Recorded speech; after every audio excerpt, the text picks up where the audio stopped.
Hey guys, welcome back to Cage by the Page, um, podcast where we review and discuss books that keep us hooked.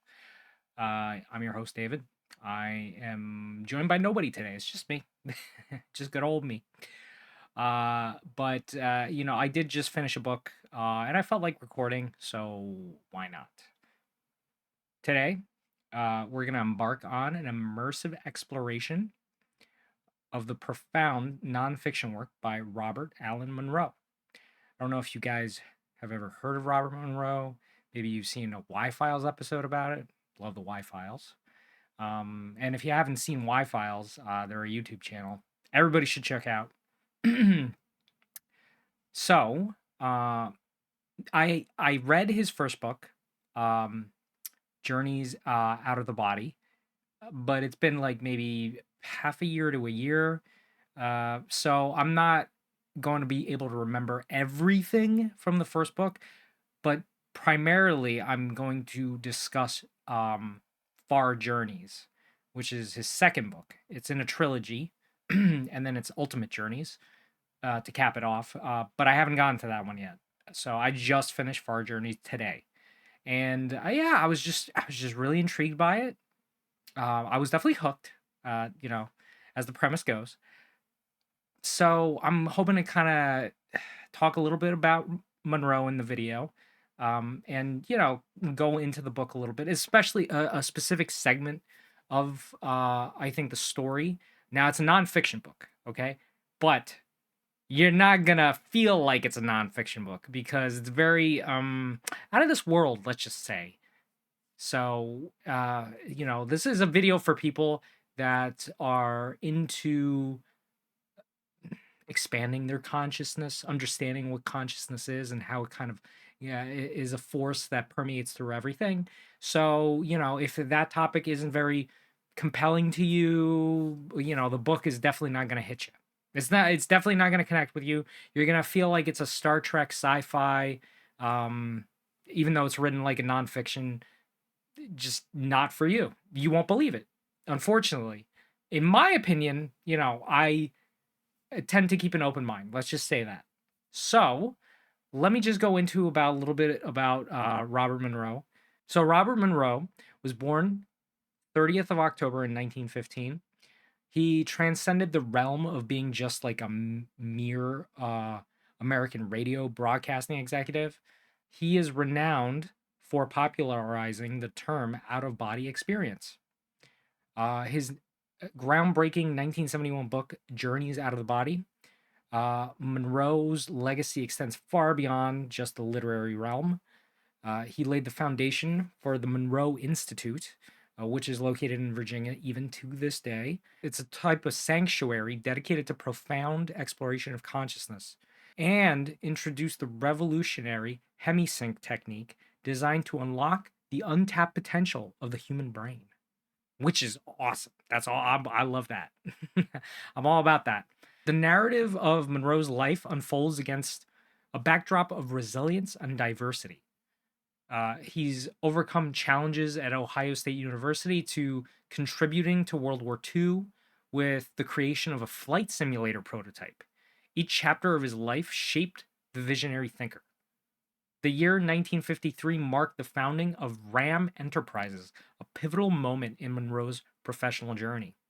And RAM comes up in the book.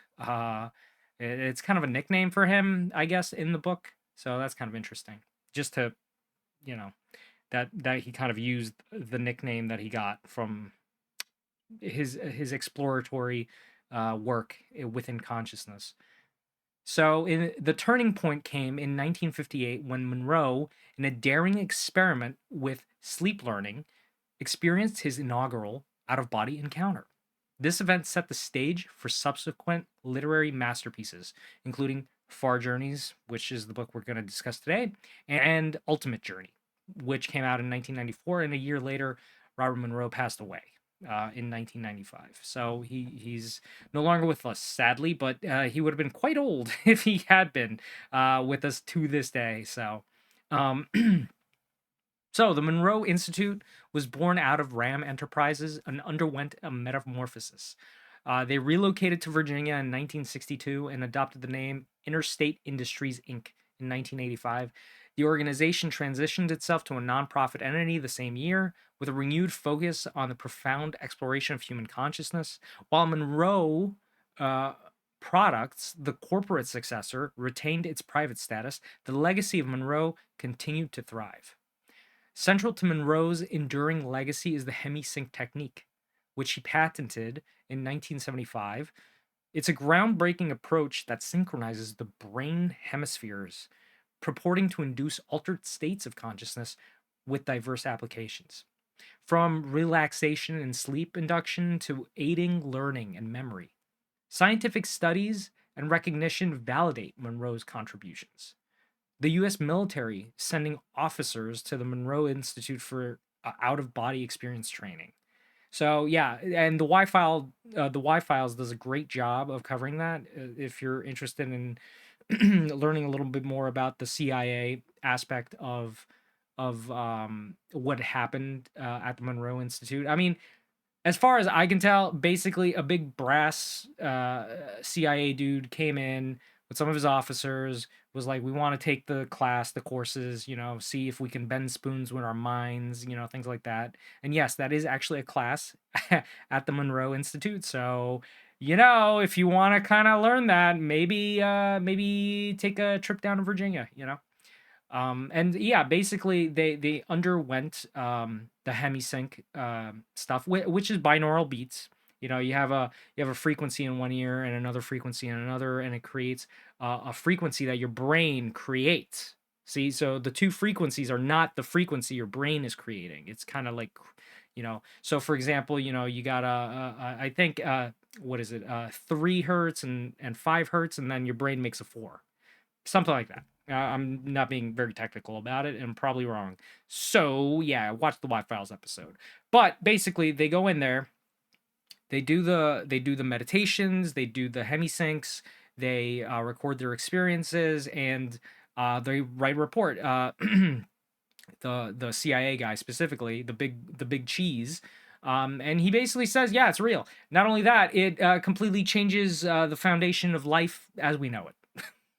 So take that as you will. I obviously got very, very, very intrigued by the whole idea. So that's why I kind of, spun into the rabbit hole of, Robert Monroe.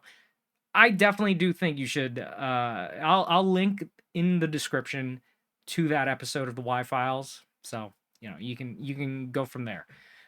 Anyway, let's now talk about far journeys, because that's what this video really is about. I just wanted to give you a little bit of context about Robert. And I'm not even going to cover the majority of the book, because a lot of it stems from experiences that were written down by other people at the Institute that underwent the Hemisync and also had out-of-body experiences. And also out-of-body experiences for everybody, just, near-death experience, astral projection. Basically, your body is here, but your mind is flying around or doing whatever it chooses to do. You are just pure awareness. You are not your thoughts. You are the awareness behind your thoughts. That is something maybe you've heard once or twice in life. So the specific story I want to talk about within the book is very interesting. So it's basically it's about two I don't two non-human intelligence, which is funny because that comes up a lot now in today's media, today's society of UFO phenomena, UAPs, and the government discussing that kind of stuff, being a little more open-minded about that kind of stuff, noticing that there is kind of a problem, or not a problem, but it's something that humanity has dealt with for a while, and it's becoming more frequent. And why is it becoming more frequent that these phenomena are happening? Are we just recording it more often, or there's more to record? Basically. So, and there's a bigger mindset, like a cultural mindset that's more interested now in the topic, and maybe it's not poo-pooed like maybe you won't be burned at the stake for talking about it, kind of stuff. So, yeah. So, this story is about two non-human intelligence from KT-95, um, as Robert Monroe reports in the book. So we have Entity 1, which is AA, and Entity 2, which is BB. Very simple. AA, BB. Okay? And they take a cruise. Funny enough, I mean, if you think about it, why not, right? You're traveling far. You don't want to go alone, so you have the two friends together, but then a whole host of other friends together on a little intergalactic cruise. And Earth is a very funny place. Let's just say that, right? So, literally, they are on a cruise. There is a guide, and they have been given information about Earth as they're visiting. And they're from far away, so to give them a little more like light, illuminate them a little bit about what to expect. And it's not just about us being monkeys or whatever. Ooh, ooh, ooh, ah, ah, ah. No, it's not. It's not that at all. Actually, surprisingly, it's more that AA seems to be a more roguish kind of personality. Seems to be kind of more daring, I would say, than BB is a more conservative and is just like, well, let's just stick with the cruise, or the other hosts that are with us. So, but AA feels this immense. I mean, they both feel this immense.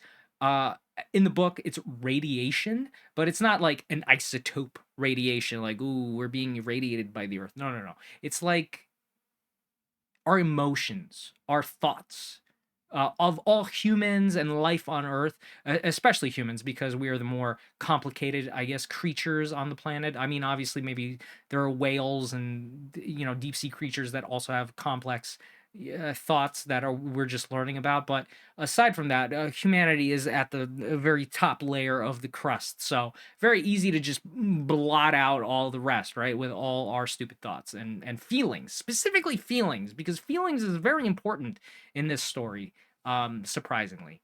And it kind of makes sense, like aliens, maybe they're a little more colder, more analytical, more disconnected. I mean, it seems like from the reports of the UAP stuff, they don't care about physical stuff. They don't care about physical things because they aren't physical, if you think about it. If you go down those pipelines and read more about that. But I'd be more than happy to discuss that kind of stuff. And, maybe in the future I will talk more about other kinds of books. But this isn't about aliens per se, or non-human intelligences and multidimensional beings. I mean, it is, but it's just more about the one story that we're going to focus in on. Uh, so AA wants to experience the this earth, what this is like, the human experience, basically. We are like a theme ride, a roller coaster ride down here. And it's true, humans are dog shit fucking crazy, bro. So BB isn't really down for that. He really does not want to be here, but they enter into like a kind of like station where they are able to talk to another entity, and the entity is not from wherever they're from, which is KT-95. It seems like there's just a lot of different types of life with non-human intelligence out in the universe slash multiverse of all creation. Consciousness is very, very weird, and there is no time either when it comes to consciousness. That's a thing humans experience, because we're crazy. AA chooses to enter Earth, but there is a contract. Literally, you have to sign a TOS and say, uh, I will enter Earth, but I will forget everything about what I was prior to becoming human. So he won't remember, or it won't remember, all the stargazing or the traveling or the other experiences that it's ever had. It'll start fresh on Earth. So he's like, "Oh, okay, how bad could this possibly be?" And you know, the narrative then takes place where BB is hanging out and waiting for his friend. His friend basically said he'll be right back. I'm just going for a pack of smokes, that kind of thing.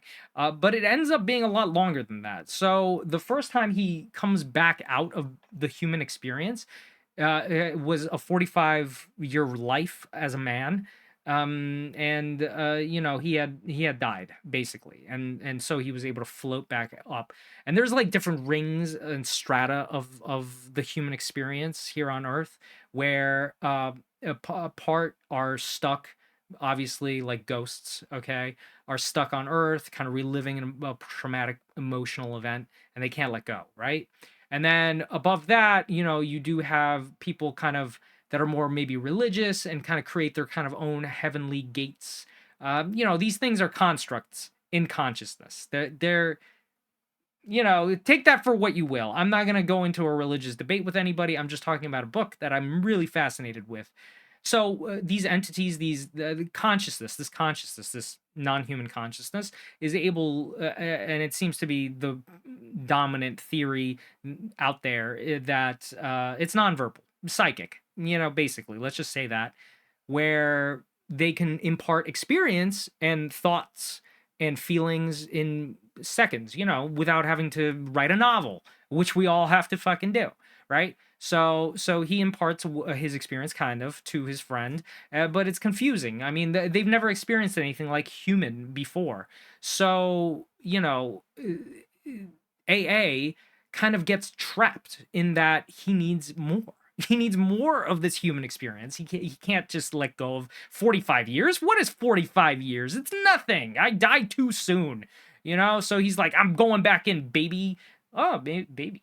So BB's like, no, wait, but I just want to go with KT95 and go home.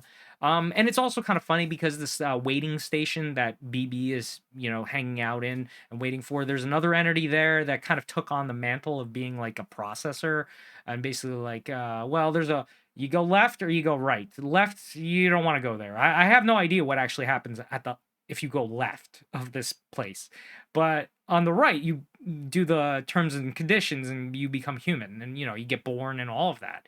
And they actually do kind of go into the idea of what your experience is like as a baby. You are kind of fresh, like you kind of are just noticing your abilities and powers of like controlling a body. Like, how much effort it takes to control a body. Like, now we don't. We're adults. We've grown into, our consciousness has grown into this body, but as a baby, fuck if we know how to use it properly. You know what I'm saying? So there's a lot of interesting concepts in this book, and that's why I'm keeping it just to this one story and hoping that if this interests you, you go out and seek this book, and as well as the first in the series, which I might cover in some future date. I would just have to reread it. I only remember bits of it. So anyway, once he goes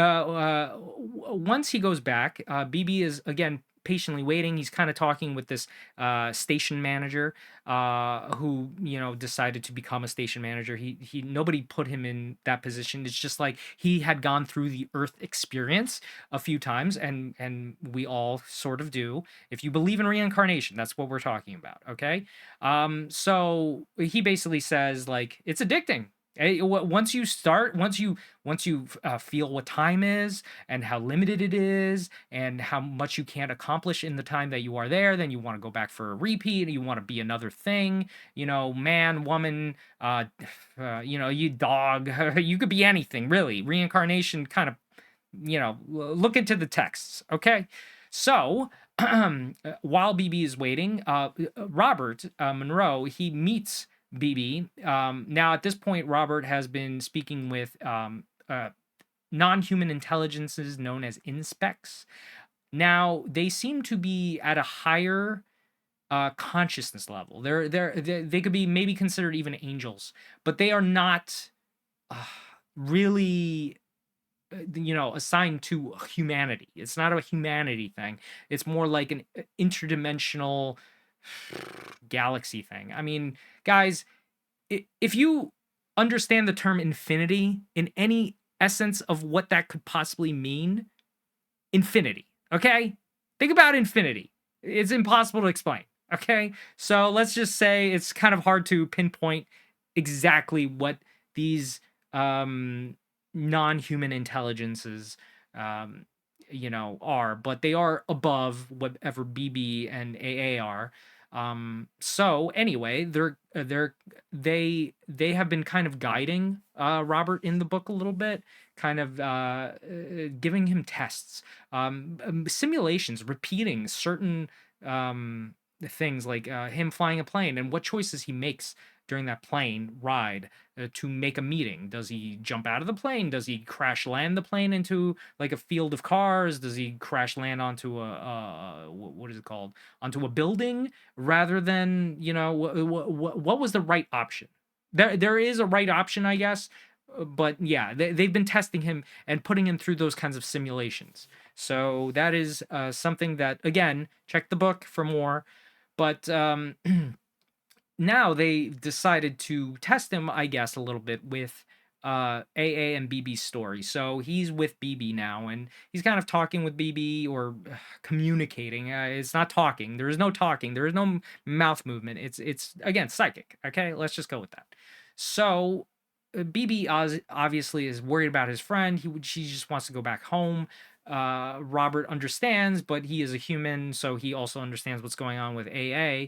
So Robert decides to take it upon himself to show BB some of the human experience, bring him down to earth a little bit, and kind of take him to places so he can kind of watch and learn, and also Robert can impart some of that knowledge. It's a very condensed lesson of humanity.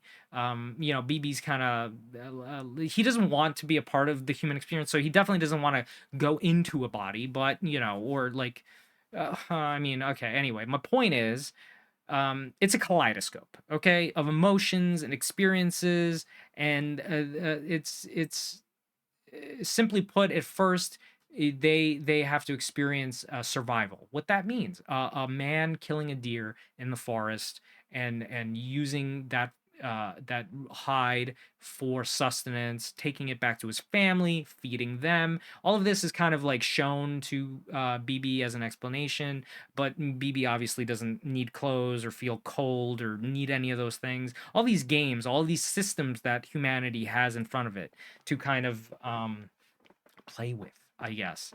But it's a valuable learning experience for our consciousness to go through because we impart it back into the universe. That is the overmind, the overconsciousness, the everything that exists really beyond us.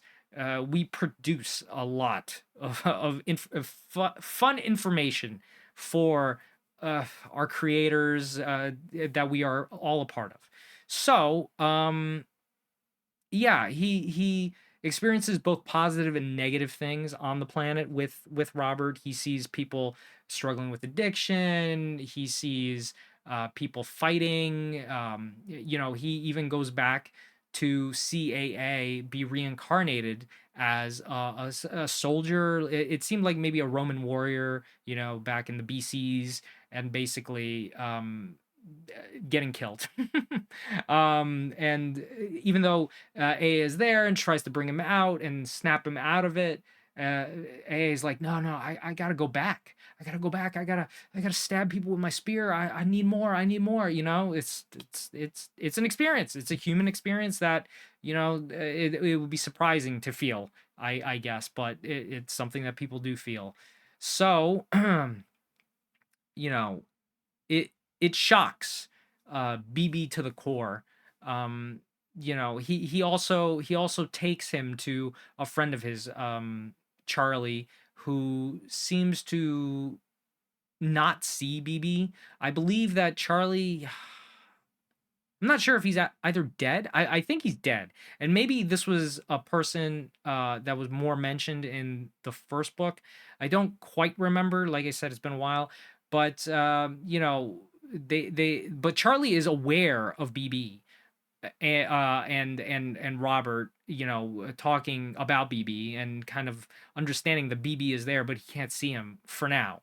Later on, he does see him, but that's further into the story that I'm not really going to go into. So after that, he shows BB another impression of Earth. This is, the ghosts on the bottom that are still struggling. And they also meet people that are on the verge of suicide, or have beaten their he also shows him a part of one plane where they kind of, some people create their own kind of kingdom, their own kind of gates into heaven, but they're not aware that they're just kind of still trapped in a layer, in a circle, like kind of like the seven circles of hell or something. But it's not hell. It's not hell. I mean, it's, like I said, it's very complex. Okay, so Robert then decides to take him to his friend Bill, which is who is completely non-corporeal or corporeal friend, and he basically, you know, asks BB, what did you think of all these human experiences that Robert has shown you in this like compact version? And BB's like, I mean, it's all just games upon games. Money is a game. Uh, um, Having sex is a game. Being a man or a woman, it's another game. It's a system upon a system upon a system upon a system. I mean, we don't have to be like in the matrix of like being batteries for machines or anything. We're already in a game. Like our money, our values, the way we treat each other, the lines in the sand that we draw, that we call countries and cities and states, the homes that we have, what we amass so that we can leave a part of to our offspring, our progeny, things like that. These are all games we're creating. Like, yes, we're all here together, so why not do those things, right? It's just part of that experience. But there is an aspect to the story that I should kind of quickly cover. So I think right before BB goes and meets um, Bill, Robert's friend, who asked him that very important question, um, he actually, Robert does speak to BB, asking him, well, how did you even get here? Why are you here? Why did AA come here and you guys like traveled? What is this? And so BB kind of goes into, well, we were on a cruise and we wanted to check out Earth, and we heard things, I guess, about it. And, our tour guide brought us here basically. And Robert's like, okay, a tour guide. All right. So what, like, was there information? Like, Robert obviously wants to know more about what these intelligences are thinking about when they talk about Earth. Yeah, there's info. And the pamphlet basically says that the gardeners, the creators of our planet, came here, and at first, they created very simple organisms to harvest something that Robert calls, or I wouldn't even say Robert calls. I think he just uses the term that was imparted to him, called Loosh. Loosh. Google it. There's stuff about it you can look into. But basically, Loosh is a sort of an energy, a radiation that humanity gives off in terms of our emotions. Specifically, negative emotions obviously give off a lot of loosh. And yeah, it's kind of like a little harvesting operation. So at first, it's the order of things. So at first, the amoebas had it, but it wasn't a lot. And then it was easy to see them get destroyed or whatever, and it was slow going. It wasn't enough. So then plants and trees and stuff built. Oh, these are great, but it takes so long to make them. Okay, so let's make some animals. All right, animal here, animal there. Oh, but they need to eat this to make that. And it's just, again, very inefficient. All these methods were inefficient until they noticed that they created this one animal called human. And humans seem to be producing a lot of loosh. And the reason is because the consciousness aspect of these gardeners was implanted into the human as an experiment. How do we get more? How do we get more of this shit? And it seems that we are a loosh generating factory, baby. We just produce it. But aside from all the emotions, the broad spectrum of emotions that we have, the one emotion that is the most powerful and the most pure, the most okay of all our emotions is love. Love is the big thing. And so Yeah, our wars, our pain, our suffering definitely creates Loosh for them. But love is literally the best shit of all. So once we get our shit together and become all more, copacetic with each other, we'll be a Loosh producing, like, and this Loosh is used, this and it's explained more in the book as well. But again, I don't want to go too far into it because I still want you guys to have some mystery and read into the book.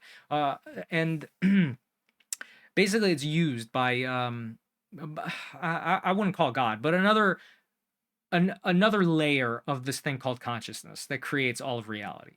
Okay, and reality is way more infinite. Okay, I want you to remember the term infinite. Okay, figure out what infinite means. All right, so back to Bill. So Bill asked that question. He gave the game answer. It's a good answer. And then Bill asked, "Why are you here? Why haven't you left? You could zip back and played games with your friends." That was another thing that uh BB had shown a game to Robert where it's just them zipping around and doing follow the leader. But when they're zipping around, it's like they're going light speed, and you can get easily lost. And if you get lost, well, bye. They don't care. They don't care. There's no permanence. It's not a big deal either. They can blink and be billions of light years in one direction anyway, because it's just conscious thought. If you can think it, So anyway, my point is, after that, he's like shell shocked. He's like, "Why am I here? Why am I still here?" And Bill basically is like, "Listen, Robert, he's gonna be here a while." Okay, after that question, it kind of blew his mind. So why don't you go? Just go back to your body. Yeah, because Robert is astral projecting, having an out of body experience, and so his body is back in Virginia on a waterbed with the headphones and just being in a very heavily meditated sleep state. And again, you definitely read more into Robert Monroe. He definitely has. His messages are positive, and that I think is the biggest thing you should take away from that. And also to remember that what he's trying to accomplish is expanding our awareness. That's it. The answers might be very difficult to handle. They might be out of this world, so to say, or so to speak. Okay, but they are what they are. No, nobody's forcing. You could continue playing the game forever, and most of us do. We'll be playing the game with ourselves, okay? Because time is not a real thing. It is for us because we're in the game, but it's not really real. All right, it's really not real. So Monroe bids a farewell to BB, and he then meets up with the inspects once more, and they kind of take him into humanity's far-flung future, like 3,000 years. Okay, from or yeah, 3,000 years from that point, I guess. And that's kind of where I'm gonna leave it, because he does show us or tell us what is to be expected of humanity. And the big thing I want you to take away from that is that it's a unique and insightful perspective, on an intricate tapestry that is human life. Okay, we are interesting. This is an interesting place. I think the consciousnesses of all of us that have decided to be here together are very interesting. We are cool. In some respect, you have to pay um that that nicety to humanity. I know we are horrible as well for a lot of reasons, but it is what it is, and it isn't what it isn't. So, yeah, thank you for joining me on today's episode. I know it's a weird one. I didn't, give a crazy review or anything, and I don't have my co-hosts here with me, but I really enjoyed this book. I do believe in Robert Monroe. I do believe that he's trying to better humanity. I believe that consciousness is a very slippery thing. Okay, it's slippery to understand. The greatest philosophers and thinkers of our time for thousands of eons prior to us have been thinking about it. We all think about it, but we are it. So I think you should check out the book. I definitely recommend his first book, Journeys Out of the Body. It's more of a journal of his experiences when it was first happening. He basically developed the technology to kind of control it a little more, understand it, because it was just happening to him spontaneously at that point in time. And then this goes into more of his time in the institute. And I'll get back to you when I read Ultimate Journeys. And yeah, anybody that's interested in the topic of consciousness, I think, is going to definitely get something out of it. So yeah, until next time, happy reading. Bye.